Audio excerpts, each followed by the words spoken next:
निर्वाचित हुए कांग्रेस कमेटी के जो यूथ प्रेसिडेंट बने हैं अजय ठाकुर जी। सर आपका किन्नौर आज और कल के चैनल पे हार्दिक स्वागत करता हूं सर। धन्यवाद सर। सर पहले तो मैं आपको हार्दिक शुभकामनाएं देता हूं, आप यूथ के प्रेसिडेंट बने हैं कांग्रेस के। बहुत बहुत धन्यवाद सर। सर आप यूथ प्रेसिडेंट बने हैं, किस तरह से प्रक्रिया रहता है सर? सर ये जो युवा कांग्रेस की जो चुनाव अभी संपन्न हुए हैं, ये जो 3 सितंबर से इसकी पूरा चुनाव प्रक्रिया इसमें रहा है। ये 3-4 महीने का पूरा इसमें प्रोसीजर रहता है। जो इंडियन यूथ कांग्रेस के मद्देनज़र ये चुनाव हुए थे, जिसमें हिमाचल प्रदेश यूथ कांग्रेस का भी चुनाव हुआ था। हुए तो अदर स्टेट्स के भी थे, लेकिन अदर स्टेट्स के कुछ रिजल्ट्स पेंडिंग हैं और कुछ के निकल चुके थे। और हमारा जो रिजल्ट है वो 20 तारीख की शाम को आया था। तो ये जो पूरी प्रक्रिया रहती है ये एक मेंबरशिप प्रक्रिया के अंतर्गत रहती है, जिसमें ऑनलाइन के माध्यम से एक किसी भी सदस्य को जोड़ने के लिए, इसमें जो इस बार ये बिल्कुल इसमें पारदर्शिता, पूरी तरह से पारदर्शिता थी। अगर हमने मान लो किसी सदस्य का वोट लेना है, जिसमें 18 से लेकर 35 वर्ष उसकी वो उम्र रखी गई थी, तो किसी का अगर हमने वोट लेना है तो उसमें जो पूरा प्रोसीजर था उनका लाइव फोटो उनका लगना था। और वो जो 7 सेकंड का वीडियो में उन्होंने प्रॉपरली ये कहना था कि मैं, जैसे मेरा नाम अजय है तो मैं अजय कुमार यूथ कांग्रेस की मेंबरशिप एक्सेप्ट करता हूँ, इस तरह की जो वीडियो। और उसके बाद जो ऑप्शन खुल के आया था, पूरे डिस्ट्रिक्ट प्रेसिडेंट से लेकर state president, state general secretary के टोटल 5-6 वोट इसमें लगने थे।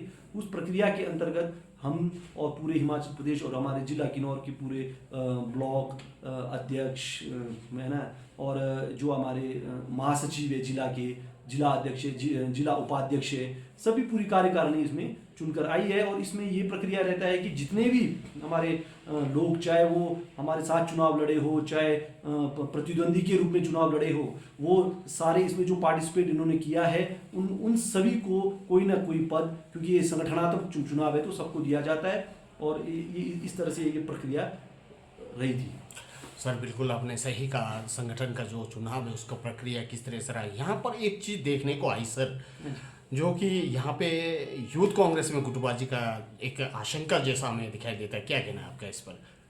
सर इसको मैं एक सरल शब्दों में कहूँ तो ये गुटबाजी कहना बिल्कुल भी उचित नहीं रहेगा, क्योंकि ये जो हमारे शीर्ष नेतृत्व, हमारे श्रीमान राहुल गांधी जी, जो हमारे नेता प्रतिपक्ष है लोकसभा के, उनकी एक बहुत अच्छी सोच थी कि कुछ सालों से ये जो युवा कांग्रेस के चुनाव हो रहे हैं, इसी प्रकार से पिछले बार भी जब हमारे नेगी निगम भंडारी जी युवा कांग्रेस के प्रदेश अध्यक्ष चुनकर आए थे, वो भी यही प्रक्रिया थी। सिर्फ फर्क इतना था कि उस टाइम आधार कार्ड को बेस माना गया था और इस बार वोटर आईडी कार्ड को बेस माना गया है।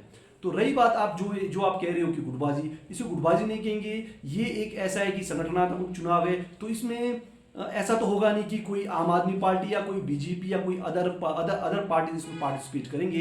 तो ऑब्वियस सी बात है कि इसमें जो पार्टिसिपेशन रहेगी, वो पार्टिसिपेशन इसमें ऑब्वियस सी बात है कि किसी न किसी जो किसी को समर्थित है, जो कांग्रेस पार्टी से जुड़े हैं, युवा है, उनको पूरी वो स्वतंत्रता थी कि वो अपनी नॉमिनेशन इसमें कर सकते थे। उसी प्रकार से हमने भी नॉमिनेशन करके इसमें आए थे, बाकी इसमें ऐसा कुछ भी नहीं। सर मैं गुटबाजी का आशंका इसलिए कह रहा हूँ, यहाँ पे रेस्ट हाउस में यहाँ पे जिला अध्यक्ष कांग्रेस के वहाँ पे कार्यकारिणी का जो स्वागत किया गया था, वहाँ पे आप नज़र नहीं आए सर। बाकी आपका यहाँ पे स्वागत किया गया था, वो लोग नज़र नहीं आए सर। क्या है इस पर, क्या कहेंगे सर आप? तो सर इसके लिए मैं बोल दूँ कि जो हमारे सीनियर कांग्रेस है, हमारे अध्यक्ष जी है, हम हमारे आदरणीय हैं, हमारे मंत्री जी है नेगी जगत सिंह जी, वो भी हमारे आदरणीय हैं। तो रही बात उनके प्रोग्राम की, तो वो मैं क्लियर नहीं कर पाऊंगा, हो सकता है उनके माइंड से स्किप हो गया हो। वो उन्होंने हमें इनवाइट नहीं किया था, तो इसलिए हम वहाँ नहीं आ पाए, क्योंकि हमें तो ये भी पता नहीं था कि वहाँ कुछ प्रोग्राम इस तरह से चल रहे हैं। तो जो हमारे पोस्टों से, चाहे वो मेरे पोस्ट पे हो, अदर जो ब्लॉक अध्यक्ष के पोस्ट पे, उनके अदर्स को वहाँ बुलाया गया था, तो हमें तो जानकारी थी नहीं, तो उन्हें जानकारी थी तो वो चले गए।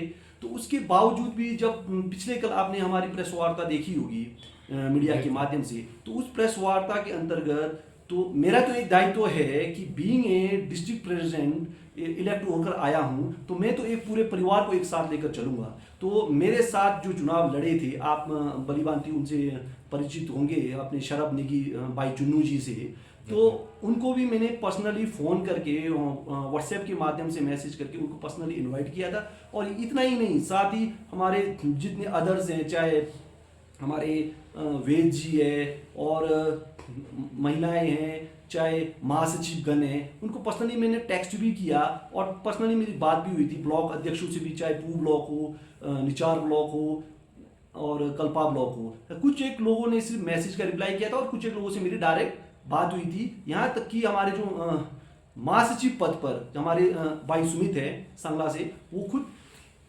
हाईएस्ट वोटों से चुनकर आए हैं, तो उनको भी मेरी पर्सनली बात हुई थी। तो मैंने उनको इनवाइट किया था, तो उन्होंने कहा था कि हम कोशिश करेंगे, लेकिन वो नहीं आ पाए। तो उनकी चलो अपनी कोई मजबूरी रही होगी। तो बाकी ऐसा नहीं है कि हम उसमें हम खुद से नहीं गए, ऐसा नहीं, हमें जानकारी नहीं थी, हमें बुलाया गया नहीं था, तो हम इसलिए नहीं जा पाए। चलो, आप गुटबाजी को सिरे से खंडन कर रहे हैं आपके हिसाब से, चलो देखते हैं आगे क्या रहता है सर। परंतु जोड़ा जाता है गुटबाजी से, हमने पहले भी देखा है। और यहाँ निगम गुट और मंत्री साहब के जो जगत सिंह नेगी जी के गुट में गिने जाते लोग बटे हुए ऐसा महसूस होता है। पिछले बार भी निगम जी टिकट के बहुत नज़दीक पहुँचे थे, आने वाला तो बिल्कुल नज़दीक ही थे। लास्ट टाइम पे मंत्री साहब को टिकट मिला था। तो आने वाले 2027 में क्या लेके चलेंगे सर आप लोग? क्या निगम भंडारी जी को टिकट मिलेगा कि? सर, ये तो एक हाईकमान की अपनी सोच थी कि आप 2022 की अगर बात करो तो 2020 के अंदर जब नेगी निगम भंडारी जी पूरे प्रदेश में एक युवा चेहरा की तौर पर चुनकर जब आए थे, तो वो चाहे कोरोना काल को लेकर चले, चाहे भाजपा की जन विरोधी नीतियां, चाहे आपके उस समय के तत्कालीन मुख्यमंत्री भाजपा के थे, तो जितने भी उन्होंने प्रोटेस्ट किए, आपने देखा होगा मीडिया के माध्यम से कि जब भी उन्होंने एक विधानसभा घेराव के अंदर तो उनके टांग तक टूटी थी, और लोकसभा घेराव ये चीज़ें लेना, और कोरोना काल के खास तौर पर पूरे जिला किन्नौर में जिस तरह से नेगी निगम भंडारी जी ने पूरे एक फ्रंटलाइन वर्कर की तरह एक युवा कांग्रेस के साथ मिलकर पूरे कार्य किया था, और 12 जिलों में उन्होंने एक फ्रंटलाइन वर्कर की तरह, एज ए वर्कर की तरह भी उन्होंने काम किया था। उस कार्यशैली को देखते हुए इंडियन यूथ कांग्रेस ने प्रपोजल दिया था कि नेगी निगम भंडारी जी भी इसमें प्रत्याशी हो सकते हैं। तो रही बात विधायक होने की, तो उन्होंने भी तो एक प्रत्याशी के तौर पर उन्होंने नामांकन भरा था। पार्टी के समक्ष उन्होंने एक रिक्वेस्ट की थी कि मुझे भी एक युवा चेहरा होने के नाते मुझे भी एक दायित्व यहाँ से मिलना चाहिए। तो उसमें कोई गलत नहीं है, कोई दोहराई नहीं है ना। जैसे भी मैं पहले भी कह चुका हूँ कि हर समय जो है सर वो बदलना तय है, ठीक है।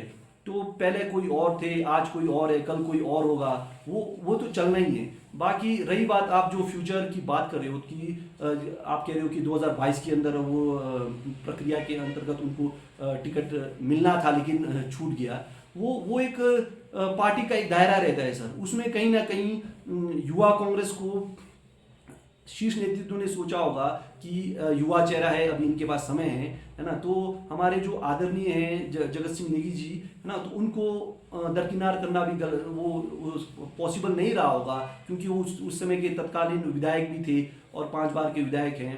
तो उन्हें टिकट मिला है। रही बात 27 की बात है, तो हमारे नेगी निगम भंडारी जी तो हमारे जो हमारी विंग है, ये जो यूथ कांग्रेस, उनके एक आइकन है हमारे। तो हम तो यही चाहेंगे कि 2027 के अंदर भी वो अपने टिकट के लिए अप्लाई करें, और इंडियन यूथ कांग्रेस और हम भी पूरी कोशिश करेंगे कि एक यूथ का चेहरा पूरे हिमाचल प्रदेश के अंदर जो 2022 के अंदर कहीं ना कहीं, चाहे वो निगम भंडारी जी नहीं, चाहे आप अदर यदुपति जी की बात करें, चाहे भरमौरी साहब की बात करें, अगर किसी की भी बात करें, तो उनका कहीं ना कहीं सबका टिकट इसमें कटकर आया था। तो हम चाहेंगे कि 2027 के अंदर जरूर युवाओं को जरूर मौका मिले।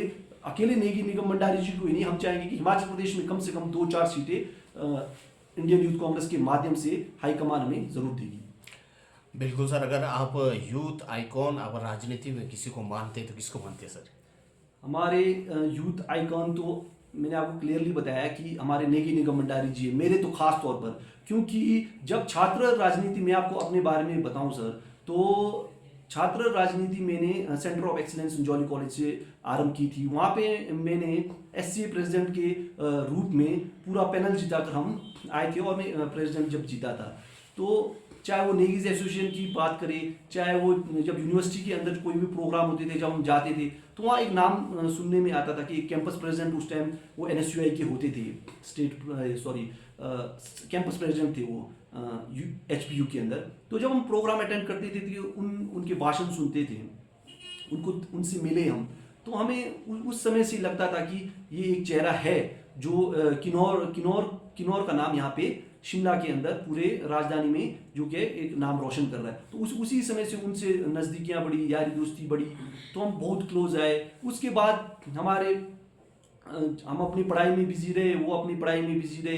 तो हमारी जब पढ़ाई ख़त्म हुई तो हम जिला किन्नौर आए, चाहे पंचायत चुनाव के अंदर आए। उसके बाद मैंने पंचायत चुनाव के अंदर निर्विरोध वार्ड नंबर चुनाव में जीता हूं।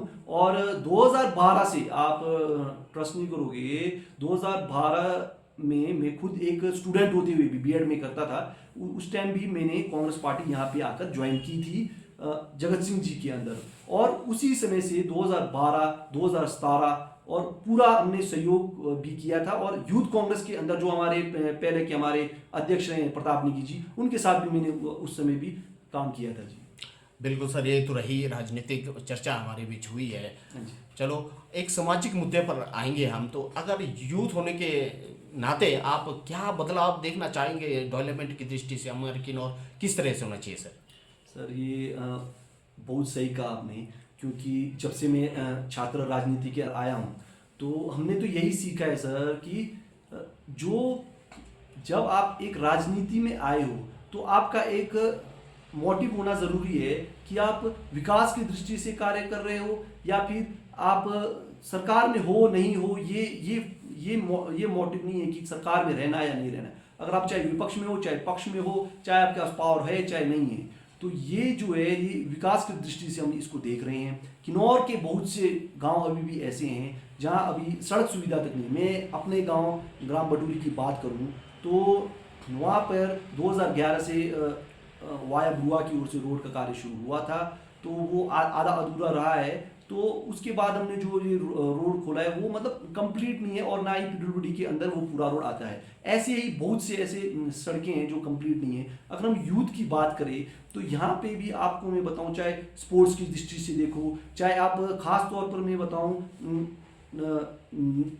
नशा को लेकर चलो, कि पहले तो एक नॉर्मल सा होता था कि हाँ यहाँ पे सिर्फ कोई गुटखा तंबाकू या फिर इस तरह के है ना सेवन हो रहा है। अब ये लेटेस्ट जो आ रहा है कि आप चिट्टा जैसे जो ये भयानक नशा है। मैं चाहूँगा कि इस तरह से पहले तो सबसे रिक्वेस्ट करता हूँ कि युवाओं से कि इस तरह से भयानक नशा से दूर ही रहें, है ना, हो सके तो ना ही करें। और रिक्वेस्ट भी करूँगा पूरे प्रशासन से कि वो भी इसके लिए कार्य करें, हम भी उनसे बात करेंगे, है ना जी। बाकी यूथ का एक इसमें मेरा ये मानना है कि यूथ को खास तौर पर जिला किन्नौर के अंदर जो ये दिल की धड़कन आपका ये रिकॉम्पियो हेडक्वार्टर को माना जाता है जिला किन्नौर का, तो मेरा तो ये मानना है कि पढ़ाई की दृष्टि से भले ही यहाँ पे कॉलेज है, आईटीआईज है, अदर्स है, लेकिन यहाँ पे एक किसी भी स्टूडेंट को आगे की अगर पढ़ाई उन्होंने किसी कॉम्पिटिटिव एग्जाम्स के लिए अगर उन्हें तैयारी करना है, उस तैयारी को लेकर कुछ यहाँ पे वैसा कुछ माहौल मुझे दिखा नहीं। चाहे आप रामपुर चले जाओ, अब धीरे धीरे वहाँ काफ़ी डेवलप हुआ है। शिमला के अंदर आप एचपीयू के अंदर देख सकते हैं कि वहाँ लाइब्रेरी के अंदर लोग पूरे दिन भर 12-12 घंटे पूरा बैठते हैं। वहाँ बैठने को तक जगह नहीं मिलती है, ठीक है। आप रिच पे भी है, वहाँ पे लाइब्रेरीज है। मेरा ये मानना है कि जिला किन्नौर के अंदर इस तरह से नशा को छुड़ाने के लिए और हमारी जो युवा पीढ़ी है कहीं ना कहीं पढ़ाई से दूर होता जा रहा है। जितने भी कॉम्पिटिटिव एग्जाम से इन चीज़ों को देखते हुए इस तरह से एक बिल्कुल सेंटर पॉइंट पे ऐसा कुछ बड़ा सा एक लाइब्रेरी होना चाहिए जहाँ प्रॉपर फैसिलिटी हो और वहाँ पे जो स्टूडेंट वहाँ बैठे, है ना, और इस तरह से सरकार की पूरी व्यवस्था हो। मैं नहीं कहता हूँ कि यहाँ कोई लाइब्रेरी नहीं है, होगा ज़रूर, लेकिन और यहाँ पे जो लाइब्रेरी है उसमें मैंने खुद भी सुना है कि कुछ बुक्स ऐसे ऐसे थे कि जो यूनिवर्सिटी के अंदर नहीं मिलते हैं, तो पढ़ने को यहाँ पे कई बुक्स यहाँ मिलते हैं। लेकिन वो जो माहौल है, वो माहौल को एक आगे बढ़ाने के लिए मैं तो सभी जितने भी संगठन है, चाहे वो हमारे पक्ष के, चाहे विपक्ष के, चाहे किसी अन्य पार्टीज के, उनसे भी यही रिक्वेस्ट करूंगा कि एक जो है एक एकेडमिक माहौल जिला किन्नौर के अंदर उसको बनाए रखें। क्योंकि आप पुराने समय में ये देख सकते हैं कितने HAS, कितने IAS, अदर अधिकारी है ना, काफी बड़े बड़े अधिकारी यहाँ से निकल कर आते थे, है ना। तो अभी काफी समय से देखने को आ रहा है कि वो चीजें कहीं ना कहीं विलुप्त होती जा रही है, तो उस चीज के ऊपर हमें ध्यान देना चाहिए। बिल्कुल सर, आपने बहुत अच्छा बात कहा। इस जो एक लाइब्रेरी होना चाहिए, एक लाइब्रेरी हमारा ऊपर था वो पुराना, वो बहुत दयनीय स्थिति में है, बन नहीं पा रहा है, पता नहीं कब इसको तैयार होगा। और एक चीज़ जानना चाहूँगा सर आपसे, जब हम एक युवा सोच लेके चलते हैं तो और भी चीज़ें युवाओं से उम्मीद किया जा सकता है कि जिस तरह से हमारे किन्नौर में ये जो सफाई का मामला है, गली गली में देखते हैं हम, एक टूरिज्म से के दृष्टि से भी इसको हम बहुत आगे ले जाने की कोशिश कर रहे हैं किन्नौर को ज़्यादातर हम, ताकि इससे हमारा जो अर्निंग होगा वो बढ़ जाए विदाउट पॉल्यूशन। जैसे कि आपका ये जो पावर प्रोजेक्ट उससे ज़्यादा बेटर हो सकता है टूरिज्म, उस दृष्टि में क्या देखते हैं सर आप? सफाई के मामले में बहुत पिछड़ रहे हैं हम सर।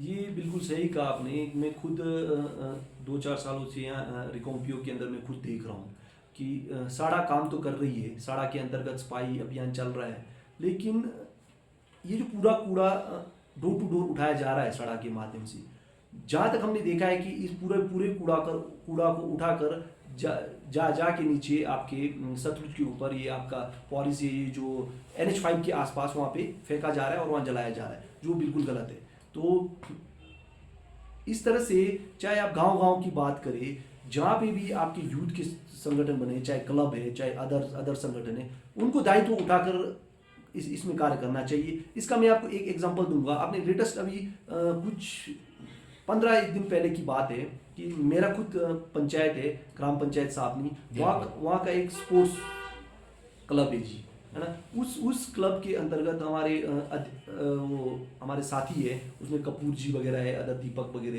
है ना जी, और कौशल भाई वगैरह, उन्होंने जो दायित्व उठाया था, तो मैं जब गांव गया मैंने देखा उन्होंने कि पूरे गांव से उन्होंने कूड़ा उठाया, अपना कूड़ा समझकर, चाहे वो पड़ोस का उठाया, कहीं किसी का उठाया, पूरे कूड़े को उठाकर उन्होंने अपनी ही गाड़ी में उसको डिस्पोज किया कहीं कच्छम में लाकर। तो इस तरह के जो स्टेप है मुझे वो बहुत टच कर गया। तो मेरा ये मानना है कि ज़रूरी नहीं है कि हम साड़ा को मैं इसलिए कह रहा हूँ कि ठीक है वो आप डोर टू डोर उठा रहे हो, सुबह रूम से उठाते हो हर दूसरे तीसरे दिन, लेकिन उसका एक स्थायी निवारण देखना है कि जिससे आपका पॉल्यूट ना हो, वो चीज़ें देखना ज़रूरी है। और रही बात ये जो जितने भी हमारे प्रोजेक्ट्स हैं, है ना, इनके अंतर्गत चाहे वो CSR के थ्रू, लाड़ा के थ्रू जो ये हमारे को रॉयल्टी मिलती है ना, वैसे तो उस जो हमारे बायलॉज उस समय के बने होंगे, मुझे इस बारे में ज़्यादा जानकारी तो नहीं है, लेकिन मैं फिर भी कहना चाहूँगा कि जब आप यहाँ आकर अपना पैसा कमा रहे हो, प्रोजेक्ट के थ्रू आप बिजली पैदा कर रहे हो, तो इन चीज़ों के ऊपर भी ध्यान देना बहुत ज़रूरी है। ये ज़रूरी नहीं है कि आप पैसा दे रहे हो किसी गाँव के लिए। मैं कोई नास्तिक नहीं हूँ, ऐसा नहीं सोचना आपने कि मैं ये कह रहा हूँ, लेकिन मैं इसलिए कह रहा हूँ कि जितने भी आपके CSR के थ्रू या आपके ये लाड़ा के थ्रू जो ये पैसा मैंने मैक्सिमम देखा, चाहे अपने गांव की मानो अदर गांव की बात करूँ, तो जहाँ तक है ये पैसा जो है मंदिरों में ज़्यादा इन्वेस्ट हुआ है। अदर भी हुआ होगा, मैं मना नहीं कर रहा हूँ, लेकिन ओवरऑल अगर परसेंटेज के हिसाब से देखें तो मंदिरों में ज़्यादा हुआ है। जहाँ तक आपके मंदिर ज़रूरी है, जो मैंने आपको एग्जांपल दिया, वैसे ही स्कूल ज़रूरी है, लाइब्रेरी ज़रूरी है, वैसे ही आपका स्वास्थ्य ज़रूरी है। और जहाँ तक आपके स्वास्थ्य की दृष्टि से देखें तो ये जो चीज़ें हैं, ये जो प्रोजेक्ट के जो हमारे को ये जो मिलता है ना 1% रॉयल्टी, वो जो पूरा खर्च है वो इनको कहीं ना कहीं जिला किन्नौर के अंदर सफाई की दृष्टि से, स्वास्थ्य की दृष्टि से और शिक्षा की दृष्टि से जो हमारी मूलभूत आवश्यकता है उन पे उन्हें खर्च करने के लिए कहना चाहिए। सर आप एक युवा सोच लेके आए, एक युवा है, उस दृष्टि से मैं आपसे पूछना चाहूँगा। मुझे तो लगता है कि सारे पार्टियां एक जैसे ही होती है, चाहे वो कांग्रेस हो, चाहे बीजेपी हो, चाहे कुछ भी हो, सबके चुनाव जीतने के एक प्रोपेगेंडा होता है, लालच देते हैं, वो देते चुनाव। उसी कड़ी में पिछले बार मैं देखते आया हूँ राजनीति को कि बीजेपी ने 125 यूनिट बिजली को फ्री कर रखा था, उसके बाद कांग्रेस के ने मैनिफेस्टो में रखा था कि हम इसको 300 यूनिट फ्री कर देंगे। वो ना 300 यूनिट फ्री हुआ, ना 125 यूनिट पर अभी टिका है। परंतु ये जो फ्री का कल्चर है, आप एक युवा है, आप क्या सोचते हैं, मैं ये जानना चाह रहा हूँ। क्या ये फ्री का कल्चर देने से हमारा प्रदेश आगे बढ़ेगा? आप क्या सोचते हैं इस बारे में? देखिए, रही बात जो ये फ्री का ये जो कल्चर है, तो मेरे हिसाब से तो कहीं ना कहीं ये बिल्कुल भी गलत नहीं है। मेरे हिसाब से जो लोगों का कहना है कि ये फ्री में रेवड़ी बांटी जा रही है, जैसे हमारे को कई बार विपक्ष भी कहता है कि ये फ्री में रेवड़ी बांटी जा रही है, ये बिल्कुल भी गलत है। कि जब एक मतदाता किसी भी अपने नेता को चुनकर आगे भेजता है, तो एक आम घर का जो एक गरीब आदमी होता है, उसकी एक्सपेक्टेशन होती है कि वो मेरे लिए क्या करेगा। तो इस कंपटीशन के अंदर तो ये मुनासिब तो नहीं है कि हर घर में नौकरी दी जाए। तो कम से कम उनकी जो मूलभूत आवश्यकताओं को लेकर, चाहे वो पिछली गवर्नमेंट ने 125 यूनिट की आप बात कर रहे हो, वो दी थी, ठीक है। आप सही कह रहे हो कि हमारे मैनिफेस्टो के अंदर सीनियर कांग्रेस ने 300 यूनिट बिजली फ्री देने का वादा किया। तो रही बात हमारी जो आदरणीय मुख्यमंत्री जी है, ठाकुर सुखविंदर सुक्खू जी, उन्होंने क्लियर शब्दों में आपने कही, उनकी मीडिया के माध्यम से उनकी बातें आपने सुनी होगी। उन्होंने कहा कि ये जो सरकार है सर, ये सरकार 5 वर्ष के लिए आई है। तो ऐसा तो नहीं होगा कि 10 के 10 जो वादे हैं वो एक साथ पूरे हो, ठीक है।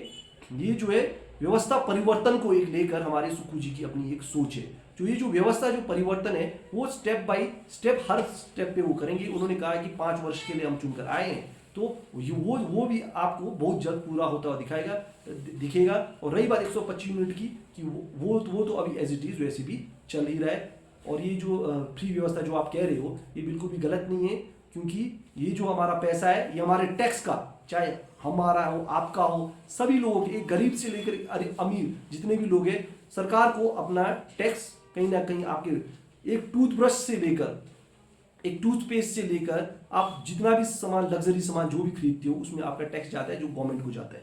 तो हमारी भी एक भागीदारी, एक जो आम लोग जो होते हैं उनका भी हक बनता है कि उसमें से आप वापस उनको क्या दे रहे हो। तो उसमें कोई वो गलत बात नहीं है, ये सही है। सर, पिछले कई सालों से केंद्र में भाजपा की सरकार है, किस नज़र से देखते हैं सर? भाजपा की सरकार किस तरीके से काम कर रही है आपके हिसाब से?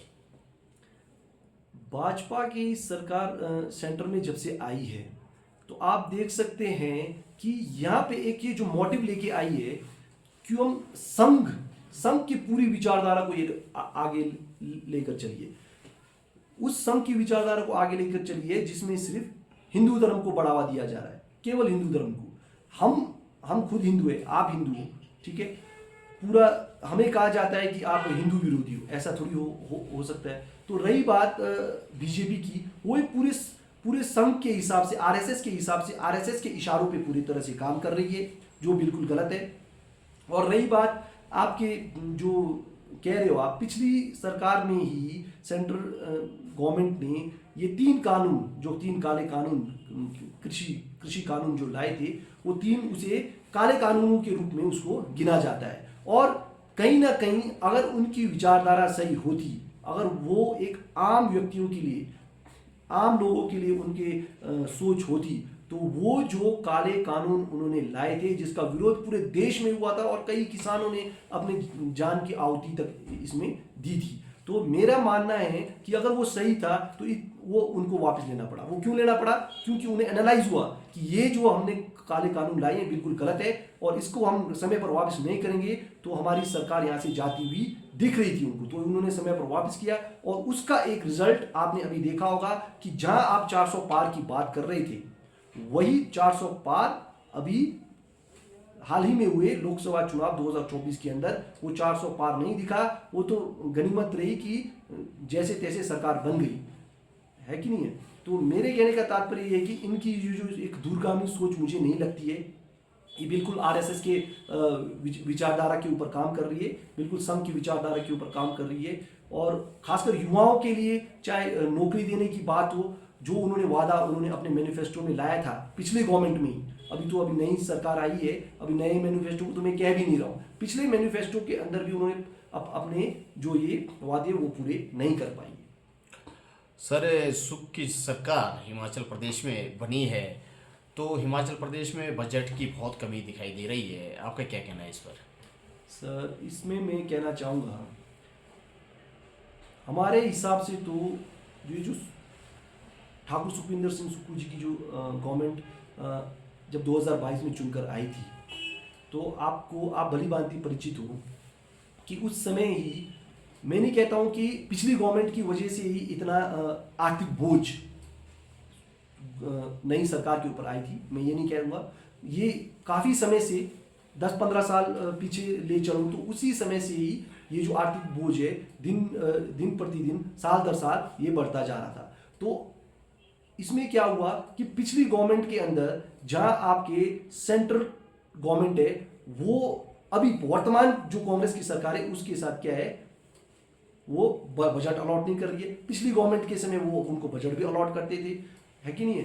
तो जो पिछली गवर्नमेंट में जब ये पिछली गवर्नमेंट जब ये चली गई, तो उस टाइम जो ये जाते जाते इन्होंने कर्ज लेकर जो किया, जो पहले के बोझ को, जो मैं कह रहा हूँ, मैं नहीं कह रहा हूँ कि लास्ट टाइम नहीं हुआ, उससे पहले के बोझ में जो प्रेशर पड़ा था, तो उस वजह से थोड़ा सा वो आपको पता है कि थोड़ा आर्थिक संकट आया है। लेकिन फिर भी आदरणीय सुखविंदर सिंह सुक्खू जी जिस तरह से वो मैनेज करके, चाहे वो उन्होंने मैनिफेस्टो के अंदर जो उन्होंने मेन मुद्दा कहा था कि वो ओपीएस को लागू करेंगे, उसको उन्होंने फर्स्ट प्रायोरिटी पे जो लागू करके दिखाया है, वो हमें पूरा विश्वास है कि वो हर मुद्दे को समय समय के बाद पूरा करेंगे। और रही बात आर्थिक संकट को भी, जैसे तैसे वो ये रेवेन्यू जनरेट करके इन चीज़ों को वो पूरा करेंगे। मैं नहीं कहता हूँ कि पूरा आपका जो कर्ज है वो माफ़ होगा, जो सरकार ने लिया है वो ख़त्म तो नहीं कर सकते वो, क्योंकि सेंट्रल गवर्नमेंट उसमें आपको कोई किसी तरह की उनको हेल्प नहीं मिल रही। सर एक अंतिम सवाल आपसे, 2027 में अगर निगम भंडारी जी को अगर टिकट मिलता है तो वो एमएलए जीत के आते हैं, तो किन मुख्य बिंदुओं पर आप लोग काम करेंगे? सर मैं चाहूँगा कि 2027 के अंदर ज़रूर हमारे आदरणीय बड़े भाई नेगी निगम भंडारी जो एक किन्नौर का नेतृत्व करने का मौका ज़रूर मिले, और अगर उन्हें दायित्व मिलता है, उन्हें टिकट पार्टी हाईकमान देती है और वो चुनकर उनको किन्नौर की सेवा करने का अगर मौका मिलता है, तो मैंने आपको अपने वक्तव्य में जो आपको डिमांड्स बताई है, बीइंग ए यूथ, हमारी तो ये मेन जो मोटिव यही रहेगा कि जो मूलभूत आवश्यकता है, एक मूलभूत आवश्यकता जो पहले माना जाता था कि रोटी कपड़ा और मकान, अब वो रोटी कपड़ा और मकान कहीं ना कहीं वो मूलभूत आवश्यकताएं लोगों की किसी हद तक काफ़ी 70% 80% से ऊपर लगभग पूरी हो चुकी है। तो आज के समय के उन मूलभूत आवश्यकताओं की बात करें तो शिक्षा, विकास और स्वास्थ्य, ये 3 चीज़ों के ऊपर हमारा मेन फोकस रहेगा। स्वास्थ्य की दृष्टि से जो मैंने आपको कहा, हमारे डिस्ट्रिक्ट हॉस्पिटल में वैसी फैसिलिटी जैसी होनी चाहिए थी वैसी नहीं है, तो इन चीज़ों के ऊपर हमारा मेन मुद्दा ये रहेगा कि स्वास्थ्य की दृष्टि से पूरा हो। और जिस तरह से, चाहे वो दिल्ली के अंदर आप देख सकते हो कि किस तरह से वहाँ पे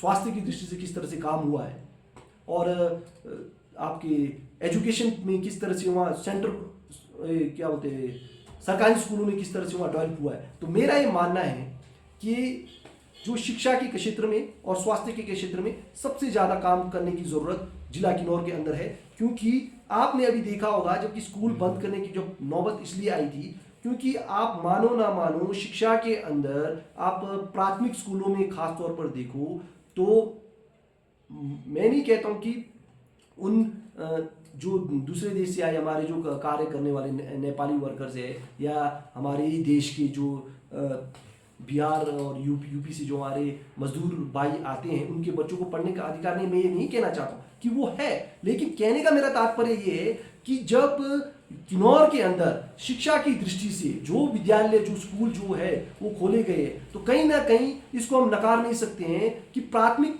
विद्यालय के अंदर अगर इसको हम देखें तो कहीं ना कहीं ये जो विद्यालय है कहीं ना कहीं खास तौर पर हमारे नेपाल मूल के बच्चों की वजह से कहीं ना कहीं चल रहे हैं। बिल्कुल ठीक है, तो मेरा ये मानना है कि उस दृष्टि के ऊपर हमें काम करना पड़ेगा, चाहे आप सिर्फ सरकार को ही नहीं, चाहे यहाँ पे जो हमारे रेवेन्यू जनरेट होते हैं, चाहे आपके प्रोजेक्ट के माध्यम से उनसे भी हेल्प लेकर हम इन सरकारी स्कूल को बढ़ावा दे सकते हैं। और रही बात हमारे स्वास्थ्य की दृष्टि से, उसमें भी हम इसमें डेवलप कर सकते हैं। बिल्कुल सर, आपको क्या लगता है सर इसमें ये जो सरकारी स्कूल के जो इनरोलमेंट है क्यों घट रहा होगा? इसका मेन यही कारण है। प्राइवेट स्कूलों की ओर पलायन कर रहे हैं लोग। कुछ थोड़ा ऐसा है कि ये जो गवर्नमेंट स्कूलों में जो ये पढ़ाई है, अभी आप देख सकते हैं कि जब से सुख की सरकार हमारी आई है तो उन्होंने माननीय मुख्यमंत्री जी ने प्राइमरी स्कूल में भी इंग्लिश मीडियम रखा है। तो और साथ ही साथ उनकी एक सोच है कि ये शिक्षा के अंदर जो आपके नर्सरी स्कूल है उसको बढ़ावा देने के लिए टीचर भी बहुत जल्दी अपॉइंट करेंगे। उसके माध्यम से ये जो दुविधा आपको ये लग रही है बढ़ेगी। रही बात आप जो कह रहे हो कि ये कम कम क्यों हुई थी पहले, तो इसका ये मेन कारण ये था कि जब ये अभी का नहीं हुआ है, ये आप पिछले 10-15 सालों से देखो। 10-15 साल के बीच में आपने देखना कि एकाएक ऐसा हुआ कि धड़ाम से इतने प्राइवेट स्कूल्स खुल गए। और जो हुआ कि जैसे जैसे लोग डेवलप होते चले गए तो कहीं ना कहीं सरकारी स्कूलों से उनकी दूरियां हो गई। तो मेरा कहने का मतलब है वो उसको कहेंगे हम प्राइवेटाइजेशन। जो ये निजीकरण जो हुआ है कि जिस तरह से प्राइवेट स्कूल इतने खुल गए हैं कि उन प्राइवेट स्कूलों में इतनी फीस होने के बावजूद भी उनको वहाँ पे हमारे बच्चों को वहाँ पे पढ़ाया जा रहा है। ठीक है, तो इसमें ये है कारण जो एक मेन मेरा मानना है कि वो जो प्राइवेटाइजेशन जो हुआ था, उस प्राइवेटाइजेशन के बाद जब लोग जब डेवलप हुए तो उनको लगा कि सरकारी स्कूल में कहीं ना कहीं जो है वहाँ पे शिक्षा व्यवस्था उनको प्राइवेट स्कूल के कंपैरिजन में वो थोड़ी कम लगी, चाहे वो फैसिलिटी के माध्यम से देखा जाए चाहे अदर के माध्यम से देखा जाए। लेकिन अभी भी इनको ठीक किया जा सकता है। रोकना चाहूँगा यहाँ पे सर, एक सरकारी स्कूल का जो टीचर होता है वेल क्वालिफाइड होता है, नेट टेट से सब लेस होता है, फिर भी वो अपने बच्चे को एक 80 लगभग 70 से 80 हज़ार रुपये तक तनख्वाह भी लेता है और अपने बच्चों को वो उसी स्कूल में नहीं पढ़ाएगा, ले जाके वो प्राइवेट स्कूल में 8,000 तनख्वाह लेने वाले टीचर से पढ़ाता है। एक उस कारण से भी एक जो सिस्टम खराब हो रहा है, आपका क्या मानना है इस पे? ये आप सही कह रहे हो, वैसे ऐसा होना नहीं चाहिए, लेकिन वही है आपका प्रजातंत्र है, लोकतंत्र है, मानवाधिकार का भी कहलाते हैं वो लोकतंत्र है। अब ऐसा तो है नहीं कि अब गवर्नमेंट स्कूल के जो टीचर्स हैं अगर ये लोग अपने बच्चों को अपने स्कूल में नहीं पढ़ाकर दूसरे प्राइवेट स्कूल में पढ़ा रहे तो उनको हम प्रेशराइज तो कर नहीं सकते, ना ही गवर्नमेंट कर सकती है, वो एक आपका अधिकार है। तो रही बात, बिल्कुल आपका एक क्वेश्चन भी सही है कि जितने भी मतलब मैक्सिमम तो नहीं कहूँगा, काफ़ी टीचर्स होंगे जो अपने बच्चों को प्राइवेट स्कूल में पढ़ाते हैं, तो उनके खुद के ऊपर एक ये मैं तो ये सवालिया निशान खड़ा होता है। एक्सेप्ट करता हूँ कि हाँ ये सवालिया निशान कहीं ना कहीं उनके ऊपर खुद के ऊपर भी उठता है। ऐसा नहीं है सर कि पूरे किन्नौर में स्कूल, एक कुछ स्कूल ऐसा है किन्नौर में जिन बहुत हाईटेक हो गया। आप अगर पांगी जाओगे तो बहुत ज़बरदस्त स्कूल बना रखा है उन्होंने। पांगी के स्कूल है, कुछ कल्पा के स्कूल है, कल्पा के भी सांगला में थापा सारी में बहुत ज़बरदस्त। तो वहाँ लोग इनरोलमेंट बढ़ रहा है। अगर टीचर अगर इनिशिएट लेंगे तो इनरोलमेंट बढ़ सकता है सर। ज़रूरी, बिल्कुल सही कहा आपने। मैं आपको कहूँ हमारे ही पंचायत के अंदर ग्राम पंचायत सापनी में एनरोलमेंट बढ़ाने की दृष्टि से अगर देखा मैंने प्राइमरी स्कूल में खास तौर पर, तो हमारे वहाँ टीचर होते थे वो अभी नहीं रहे, वो CHT रिटायर भी हुए थे हमारे अशोक गुरजी जी, वो स्वर्गीय हुए अब। तो उस समय में भी एक प्राइवेट स्कूल में पढ़ाता था सर, तो वो CHT थे। तो उनका एक इनिशिएटिव जो उन्होंने लिया था वो मुझे बहुत सही, बहुत अच्छा लगा था, वो मुझे टच कर गया था कि उन्होंने एक टीचर वहाँ पे अपॉइंट किया था।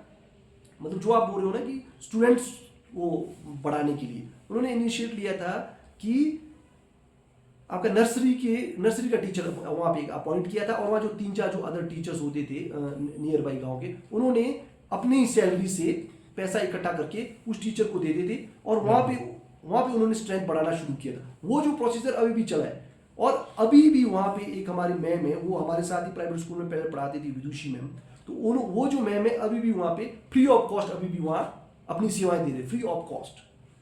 उनके खुद के हस्बैंड BSc है सीनियर सेकेंडरी में, और वो खुद प्राइमरी स्कूल में पढ़ा रहे फ्री ऑफ कॉस्ट। इस तरह के जो ये सामाजिक सेवा भी कह सकता हूँ। और स्कूलों में जैसे आपने जिस तरह से आपने कहा कि शिक्षा की दृष्टि से उनको इतनी सैलरी मिलती है, हाँ बिल्कुल सही है। जब आपको शायद उनकी जगह मैं होता एक बीइंग ए टीचर मैं 70,000 रुपये सैलरी लूँ, तो मैं भी यही चाहता कि अपने 70,000 में से ज़्यादा नहीं तो अपने सहयोग राशि के तौर पर हर महीने 3,000 रुपये एक टीचर को देके वहाँ की स्ट्रेंथ बढ़ाने की मैं कोशिश करता। और इस तरह की जैसा सोच मैंने आपको एक एग्जांपल के तौर पर बताया, चाहे वो थापा सारिंग में हमारे एक सर है, उनके बारे में बहुत सुना है आपने, पंगी का सही एग्जांपल दिया है ना, वो उनको भी मैं ऐसे पर्सनली तो नहीं लेकिन काफ़ी सुना है मैंने उनके बारे में, जानता हूँ उनको मैं, है ना। तो इस तरह से पूरे हर स्कूलों में अगर इस तरह से इनिशिएट लिया जाए तो ये नामुमकिन नहीं है। बेस्ट टीचर का अवार्ड मिला था संत कुमार नेगी जी को पंगी स्कूल को, तो काफ़ी